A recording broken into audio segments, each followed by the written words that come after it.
वैकुण्ठमालवासिन्यै नारायण्यै नमो नमः।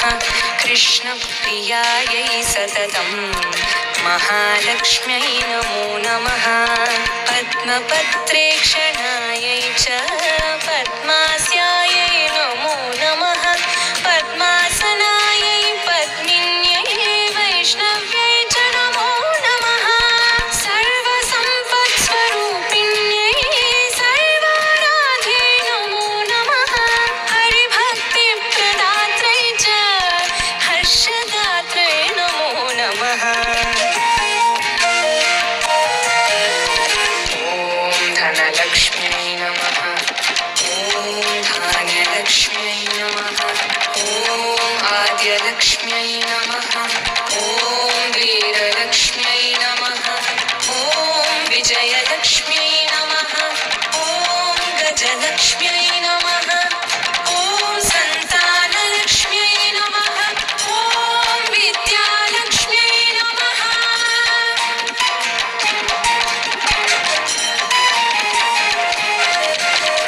कृष्णवक्षः स्थितायै च कृष्णेशायै नमो नमः। चन्द्रशोभास्वरूपायै रत्नपद्मे च शोभने सम्पत्त्यधिष्ठातृदेव्यै महादेव्यै नमो नमः। नमो वृद्धिस्वरूपायै वृद्धिदायै नमो नमः। वैकुण्ठे या महालक्ष्मीः या लक्ष्मीः क्षीरसागरे स्वर्गलक्ष्मीरिन्द्रगेः राज्यलक्ष्मी नृपालये। ॐ धनलक्ष्म्यै नमः। ॐ धान्यलक्ष्म्यै नमः। ॐ आद्यलक्ष्म्यै नमः। ॐ वीरलक्ष्म्यै नमः। ॐ विजयलक्ष्म्यै नमः। ॐ गजलक्ष्म्यै नमः। ॐ सन्तानलक्ष्म्यै नमः। ॐ विद्यालक्ष्म्यै नमः।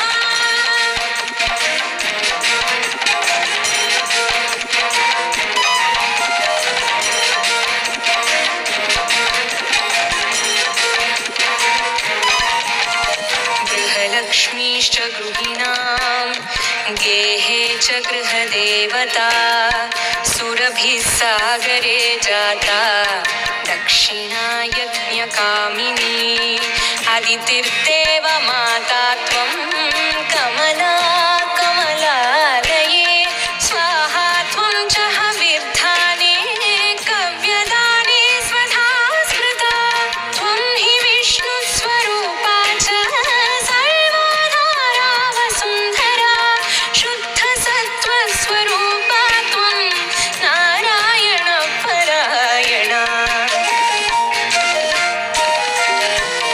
ॐ धनलक्ष्म्यै नमः। ॐ धान्यलक्ष्म्यै नमः। ॐ आद्यलक्ष्म्यै नमः। ॐ वीरलक्ष्म्यै नमः। ॐ विजयलक्ष्म्यै नमः।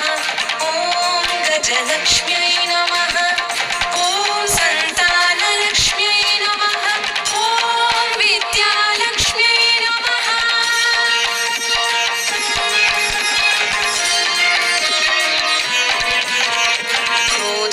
क्रोधहिंसावर्जिता च वरदा शारदा शुभा परमार्थप्रदा त्वं च हरिदास्यप्रदा परा यया विना जगत्सर्वं भस्मीभूतमसारकं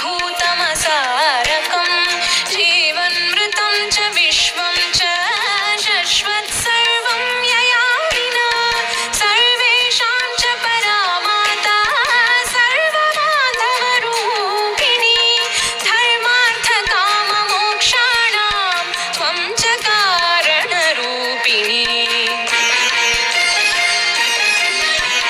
ॐ धनलक्ष्म्यै नमः। ॐ धान्यलक्ष्म्यै नमः। ॐ आद्यलक्ष्म्यै नमः।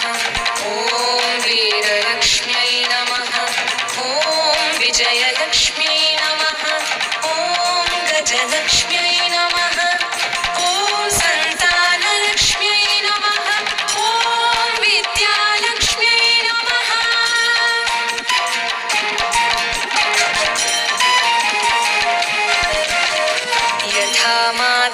स्तनान्धानां शिशूनां शैशवे सदा तथा त्वं सर्वदा माता सर्वेषां सर्वरूपतः मातृहीनस्तनान्धस्तु स च जीवति दैवतः त्वया हीनो जनः कोऽपि न जीवत्येव निश्चितम् सुप्रसन्नस्वरूपा त्वं मां प्रसन्ना भवाम्बिके वैरीग्रस्तं च विषयं देहि मह्यं सनातनी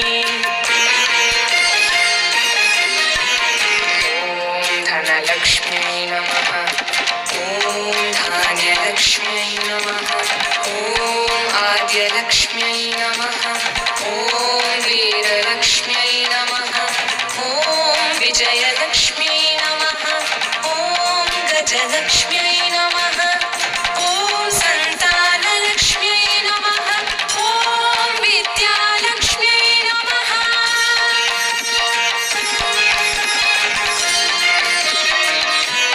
अहं यावत् त्वया हीनः बन्धुहीनश्च भिक्षुकः सर्वसम्पद्विहीनश्च तावदेव हरिप्रिये राज्यं देहि श्रियं देहि बलं देहि सुरेश्वरी कीर्ति देहि धनं देहि यशो मह्यं च देहि वै कामं देहि मतिं देहि भोगान् देहि हरिप्रिये ज्ञानं देहि च धर्मं च सर्वसौभाग्यमीप्सितम्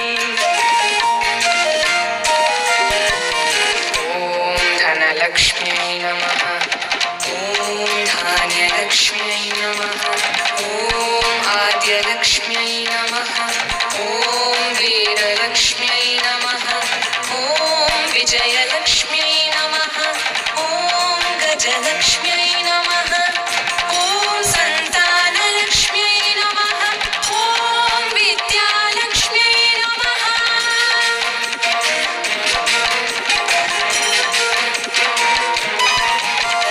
प्रभावं च प्रतापं च सर्वाधिकारमेव च जयं पराक्रमं युद्धे परमैश्वर्यमैव च इत्युक्त्वा च महेन्द्रश्च सर्वैः सुरगणैः सह प्रणमाम साश्रुनेत्रो मूर्ध्ना चैव पुनः पुनः ब्रह्मा च शङ्करश्चैव शेषो धर्मश्च केशवः सर्वे चक्रुः परिहारं सुरार्थे च पुनः पुनः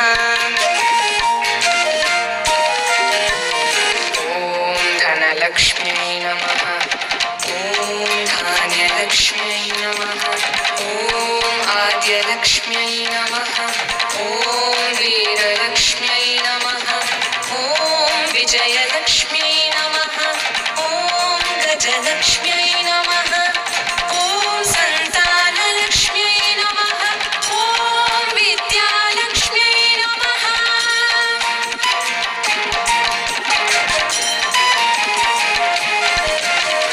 देवेभ्यश्च वरं दत्त्वा पुष्पमालां मनोहरं केशवाय ददालक्ष्मीः सन्तुष्टा सुरसंसदि ययुदैवाश्च सन्तुष्टाः स्वं स्वं स्थानं च नारद देवी ययौ हरेः क्रोडं दृष्टा क्षीरोदशायिनः ययतुश्चैव स्वगृहं ब्रह्मेशानि च नारद दत्त्वा शुभाशिषं तौ च देवेभ्यः प्रीतिपूर्वकम्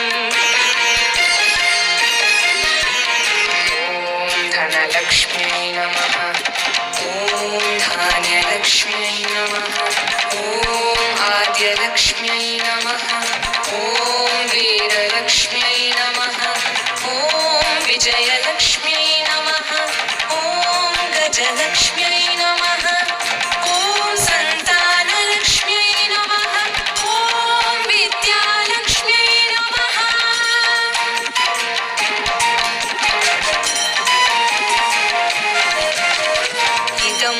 स्तोत्रं महापुण्यं त्रिसन्ध्यं यः पठेन्नरः कुबेरतुल्यः स भवेत् राजराजेश्वरो महान् सिद्धस्तोत्रं यदि पठेत् सोऽपि कल्पतरुर्नरः पञ्चलक्षजपेनैव स्तोत्रसिद्धिर्भवेत् नृणाम् सिद्धस्तोत्रं यदि पठेत् मासमेकं च संयुतः महासुखी च राजेन्द्रो भविष्यति न संशयः सिद्धस्तोत्रं यदि पठेत् मासमेकं च संयुतः महासुखी च राजेन्द्रो भविष्यति न संशयः।